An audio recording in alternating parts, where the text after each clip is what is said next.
آج کی ہماری اگلی نظم ہے دی ہنٹس مین۔ ایڈورڈ لو بری اس کے پوئٹ ہیں اور یہ کینیا کی ایک لوک داستان ہے جہاں سے یہ نظم جو ہے اخذ کی گئی ہے۔ اس لوک داستان میں ایک کردار ہے کگوا۔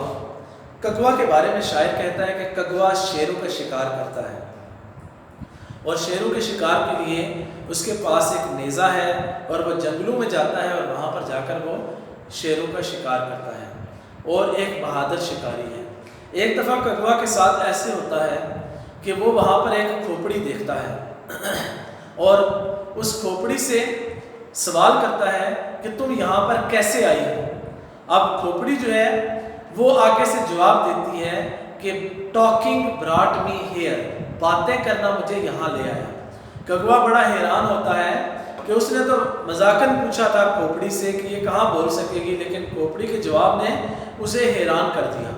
اس نے تو یہ چیز حیران کن محسوس کی اور اس کو بتانے کے لیے بادشاہ کے دربار کی طرف دوڑا کہ میں بادشاہ کو بتاؤں گا کہ میں نے ایک ایسی کھوپڑی دیکھی جو کہ باتیں کرتی ہے، تو اس کے بدلے میں مجھے انعام و اکرام بھی مل سکتا ہے۔ اب وہ جب بادشاہ کے دربار میں پہنچا اور اس نے بادشاہ سے کہا کہ میں نے ایک ایسی کھوپڑی دیکھی ہے جو کہ باتیں کرتی ہے، تو بادشاہ تو خاموش ہو گیا اس کی بات سن کر۔ اس نے کہا کہ جب سے میں پیدا ہوا ہوں میں نے تو کبھی کسی ایسی کھوپڑی کے بارے میں نہیں سنا کہ جو باتیں کرتی ہو۔ بہرحال اس نے اپنے 2 فوجیوں کو کگوا کے ساتھ جنگل میں بھیجا اور کہا کہ تم نے اس کھوپڑی کو تلاش کرنا ہے۔ اگر تو وہ کھوپڑی جو ہے واقعتاً بولتی ہے تو کگوا کو جو ہے وہ بہت زیادہ انعام و اکرام دیا جائے گا، اور اگر کگوا کی یہ ساری کہانی جھوٹ پر مبنی ہے تو پھر تم نے کگوا کو وہیں پر جو ہے وہ قتل کر کے واپس آ جانا ہے۔ اب کگوا ان 2 سپاہیوں کے ساتھ جنگل میں جو ہے وہ گیا۔ پہلے تو انہیں بڑی تلاش کرنی پڑی، وہ کھوپڑی ہی نہ ملی۔ پھر بڑی مشکل سے جب وہ کھوپڑی ملی تو کگوا نے اس سے بار بار پوچھا کہ تم یہاں پر کیسے آئی ہو؟ How did you come here, تم یہاں پر کیسے آئی؟ اب کھوپڑی جو ہے جس نے کہ پہلے سے جواب دیا تھا بالکل نہ بولی، اس نے اپنا منہ نہ کھولا، اور کگوا کے بار بار اصرار کے باوجود جب کھوپڑی نے کوئی جواب نہ دیا تو سپاہیوں نے بادشاہ کے حکم پر عمل درآمد کرتے ہوئے کگوا سے کہا کہ اب تم جو ہے وہ گھٹنوں کے بل جھک جاؤ اور ہمیں بادشاہ کے حکم کی تعمیل کرنی ہے۔ اور کگوا جو ہے وہ جھکا اور انہوں نے اپنی تلوار اور نیزے سے کگوا کو قتل کر دیا۔ اب جب وہ سپاہی چلے گئے تو اس کھوپڑی نے اپنا منہ کھولا اور اس نے کگوا سے پوچھا کہ how did you come hair, کہ تم یہاں پر کیسے آئے ہو؟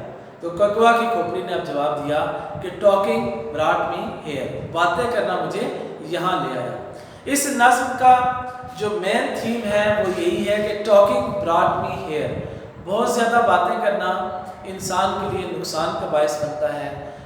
اپنے سے بڑے اسٹیٹس کے لوگ جیسے کہ بادشاہ اور عمراء کے سامنے ایسی باتوں کو ظاہر کرنا جو کہ آپ کے لیے نقصان کا باعث بن سکتی ہیں، وہ بھی ٹاکنگ براٹ می ہیئر کے زمرے میں آتا ہے کہ وہ بھی آپ کو نقصان پہنچا سکتا ہے۔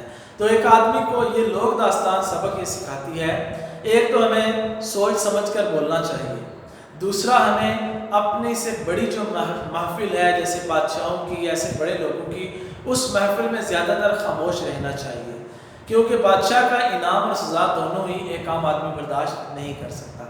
اور تیسری یہ بات کہ ہم جب بھی کسی جگہ پر کوئی انہونی چیز دیکھیں تو اس پہ فوری رد عمل نہ دیں، پہلے اس پر خود غور و فکر کر لیں۔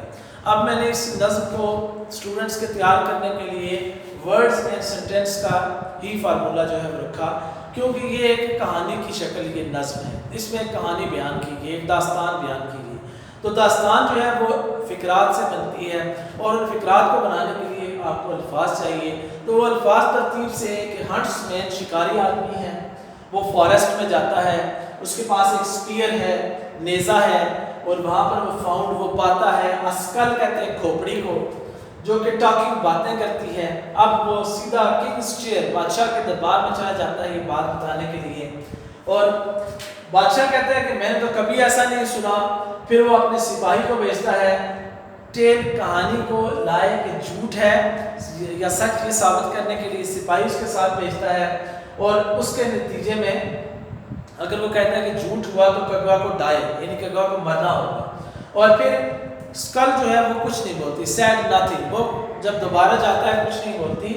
اب امپلور کا مطلب ہوتا ہے بار بار کہنا، اصرار کرنا، کگوا نے اس سے درخواست کی، ریکویسٹ کی، نیل ڈاؤن جب وہ نہ بولی تو سپاہیوں نے کہا کہ اب تم جھک جاؤ، اور وہ جھکا اور وہ پھر ڈیڈ مین بن گئے، انہوں نے اسے مار دیا۔ تو پھر اس نے جواب دیا، ڈیڈ مین آنسرڈ، وہ ہنٹس مین جو تھا جب وہ مر گیا تو اس نے پھر جواب دیا جب کھوپڑی کے پوچھنے پر، اور وہی جواب تھا جو پہلے کھوپڑی سے دے چکی تھی کہ talking brought me here, talking brought me here. یہ مین فریز آپ کے ذہن میں چلتی رہنے چاہیے دا ہنٹس مین اسٹوری میں، ٹاکنگ براٹ می ہیئر۔ اور کہانی کگوا کی ہے، جنگل میں جانا اور کھوپڑی کا پانا، اسکل اور ٹاکنگ اسکل، اور بادشاہ کے پاس جانا، گارڈز کا ساتھ آنا، لائے ثابت ہو جانا، اور پھر اس کا مر جانا۔ یہ چیزیں آپ کے ذہن میں چلتی رہنی چاہیے۔ کچھ جملے میں نے بنائے آپ کے بنانے کے لیے کہ آپ ان کو استعمال کریں الفاظ کو۔ Spear, he has a spear, اس کے پاس ایک نیزہ تھا۔ نیور ٹیل اے لائے، کبھی جھوٹ نہ بولو، پھر لائے کو بھی میں نے اسی سینٹینس کے ساتھ کیا۔ تو آپ اس طرح ان الفاظ کو استعمال کرتے ہوئے huntsman, the huntsman name was کگوا، اس طرح سے forest, he went to the forest. اب آپ اس طرح ان جملوں کو استعمال کر سکتے ہیں اور الفاظ کو استعمال کر سکتے ہیں اپنے جملوں میں، اور آپ انہی جملوں کو بناتے بناتے جب اینڈ تک پہنچیں گے تو آپ کے سامنے ایک کہانی جو ہے وہ موجود ہوگی۔ تو امید ہے کہ آپ نے اس کہانی کو انجوائے کیا ہوگا۔